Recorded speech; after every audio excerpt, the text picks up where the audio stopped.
របៀបតាដួងចិនខ្វល់ខ្វាយពេលនេះត្រូវគិតឆ្ងាយថ្លៃងើយមើលមេឃឃើញខែរបៀបតាដួងចិនខ្វល់ខ្វាយពេលនេះត្រូវគិតឆ្ងាយថ្លៃព្រោះលឺដំនឹងប្រលឹងមានគេចូលស្ដីដៃបងខំស្រីឲ្យយកដីកូនថាកែស្រូវព្រោះលឺដំនឹងប្រលឹងមានគេចូលស្ដីដៃបងខំស្រីឲ្យយកដីកូនថាកែស្រូវ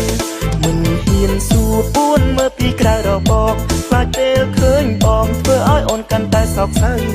មិនហ៊ានសួរពួនមើលពីក្រៅរបបខ្លាចពេលឃើញបងធ្វើឲ្យអូនកាន់តែសោកសៅញញឹមឲ្យស្រងបំពេញក្រិចយកជូនម៉ែឪខ្ញុំតិចចាំបងទៅជូនពពៅនាមអ្នកស្គាល់គ្នាញញឹមឲ្យស្រងបំពេញក្រិចយកជូនម៉ែឪខ្ញុំតិចចាំបងទៅជូនពពៅនាមអ្នកស្គាល់គ្នាជាពីបងអត់បន់មានស្នាបានត្រឹមសង្សារពេលនេះបងមានតែផឹកស្រាលងចិត្តជាគ្នាជូនបងស្រីឲ្យបានទៅកាត់អ្នកជីបងគឺគោឲ្យគេកុំសតប្រាប់ជាសំលៀសង្ហាជួបគ្នាថ្ងៃក្រោយញញឹមជាតារាប់អា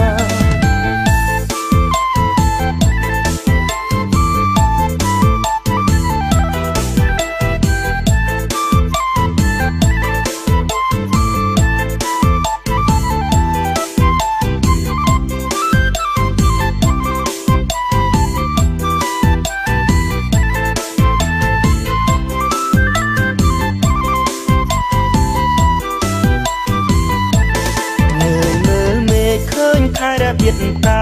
ដួងចិនខ្វល់ខ្វាយពេលនេះត្រូវគិតឆ្ងាយថ្លៃងើយមើលមេឃឃើញខែរបៀបតាដួងចិនខ្វល់ខ្វាយពេលនេះត្រូវគិតឆ្ងាយថ្លៃព្រោះលឺដំនឹងប្រលឹងមានគេចូលស្ដីដៃបងខំស្រីឲ្យយកដីកូនថាកែស្រូវព្រោះលឺដំនឹងប្រលឹងមានគេចូលស្ដីដៃបងខំស្រីឲ្យយកដីកូនថាកែស្រូវមិនហ៊ានសួរពួនមើលពីក្រៅរបបខ្លាចពេលឃើញបងធ្វើឲ្យអូនកាន់តែសោកសៅមិនហ៊ានសួរពួនមើលពីក្រៅរបបខ្លាចពេលឃើញបងធ្វើឲ្យអូនកាន់តែសោកសៅញញឹមឲ្យស្រងបំពេញក្រិចយកជូនម៉ែឪខ្ញុំតិចចាំបងទៅជូនពពៅនាមអ្នកស្គាល់គ្នាញញឹមឲ្យស្រងបំពេញក្រិចយកជូនម៉ែឪខ្ញុំតិចចាំបងទៅជូនពពៅនាមអ្នកស្គាល់គ្នាជាតិនេះបងអត់បន់មានស្នាបានត្រឹមសង្សារពេលនេះបងមានតែផឹកស្រាលងចិត្តជាគ្នា